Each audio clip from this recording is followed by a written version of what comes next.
Few things about existentialism, which was a topic we were supposed to talk about today. However, Mother Nature, I guess, had another plan for us. So, one of the difficulties with existentialism is that some of the definitions that we've come up with to explain it are more obtuse, more confusing perhaps than the word itself. Some of this confusion also owes to the multiple ways in which we use the term existentialism or existential. Sartre's famous definition of existentialism, for example, as a philosophy wherein existence precedes essence, is an excellent case in point. As a definition, it's perfectly fine. It's very accurate, and it has that wonderful brevity that Sartre was able to bring to his work. But unless you know the kind of the philosophical meaning of essence, it can be a little bit of a trudge. So I thought a better way perhaps to introduce existentialism is to think of it as when you're marked present in class or at some event, some activity, as opposed to being absent. So if you're marked present, you're there, and from that fact, a lot of other things can follow. How was I when I was present? Who did I meet? What did I look like?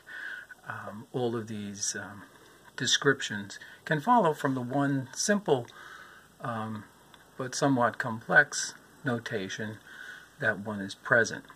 Now, as I said, there are lots of other ways of using the word existential. It's become a term of art in politics, and especially in foreign policy in recent days.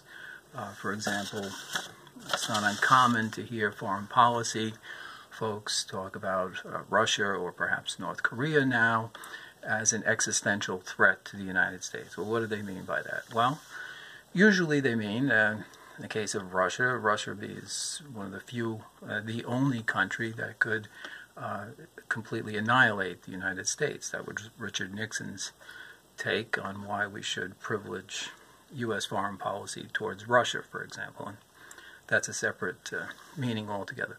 But that's not really what we mean when we're talking about existential as a philosophy. Existentialism marvels at the fact that we exist. And existence as such, our presence, is not a thing like other things.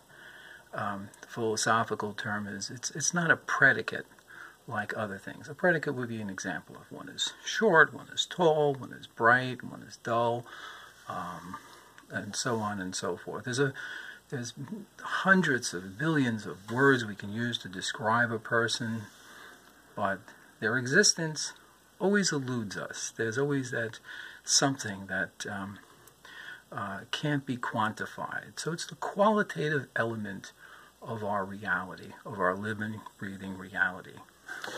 It might also be useful to think of existentialism in regard to some of the debates surrounding existentialism. One of the more interesting ones is, is existentialism something that began, for example, after World War II? Certainly saw a rise in existential philosophies, both Christian and atheistic. And the argument is, well, this was a result of, the horrors of the Holocaust and the atrocities committed in the Pacific, and this led to a general climate of rethinking where assumptions were completely shattered. The absurdity of life seemed quite apparent, and that was the beginning of existentialism. I don't think that's quite true.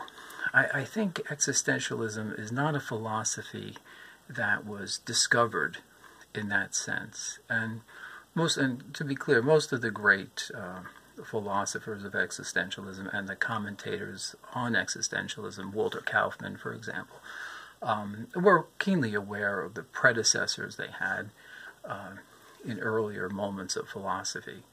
The reason why I think it's important to emphasize that is because it's related to existential philosophy. Existential philosophy grows out of one's involvement in one's own world. It's not something that's discovered, it's something that is lived.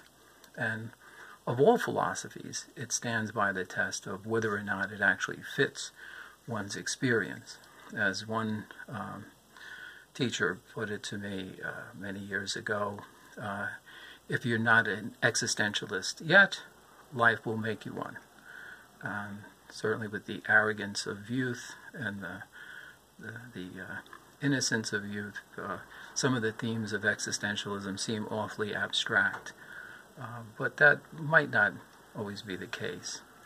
Some early works of existentialism that I would point to, certainly in the Hebraic tradition, many of the books of the prophets have strong existential themes. Certainly the book of Job, which is a kind of an interesting, sort of a Greek tragedy in the middle of the Bible, the Old Testament, is an existential work. But some of the great Greek playwrights, Sartre, for example, uses the Oresteia by Aeschylus to underscore existential themes of modernity. And certainly Euripides' great plays fit into that description as well. So it's good to think of existentialism as something that is part of the human legacy. Now, the most difficult problem, I think, in approaching existentialism is a problem that was actually identified, I think, most acutely by Hannah Arendt in her book, The Life of the Mind. In it, Arendt notes the distinction between appearance and reality, which was so central to the ancients and even the medieval philosophers, has all but disappeared from our world. Science has explained everything to us, and there's a natural tendency, please put that word natural in quotes, there's a tendency to think of all reality as appearance. Existentialism, as I noted earlier, while it wouldn't quibble with the priority of the phenomenon, the appearance of something, would take issue with the idea that the apparent is the actual. And the reason for that is the apparent is the corpus that I see, as Sartre said, the body that I see and the inference that I draw about a mind behind the eyes. But that still doesn't take me to another's existence or even my own existence, this deeper level that reflects the penultimate philosophical distinction between what something is and that something is. Existential philosophy starts and celebrates that one is. It's completely different from the criteria we come up with when we use the word what, but that one is, the fact that one is the essence of the human person. And that is something that's not immediately apparent when we meet oneself, or even when we think about who we are. So this is kind of my brief little intro to existentialism. I thought it was good to start with this. Years ago, I was teaching a course. I was a graduate student at the time, way up in northern New England. And fortunately for me, I had my mentor with me. And like all graduate students, I started down the road of verbosity and this scholar and that scholar. And my mentor held up a sign in the back which said, "What is existentialism?" And I think if one starts and actually stays with the question, what is existentialism, one will reap some very considerable rewards. Thank you for your patience this afternoon.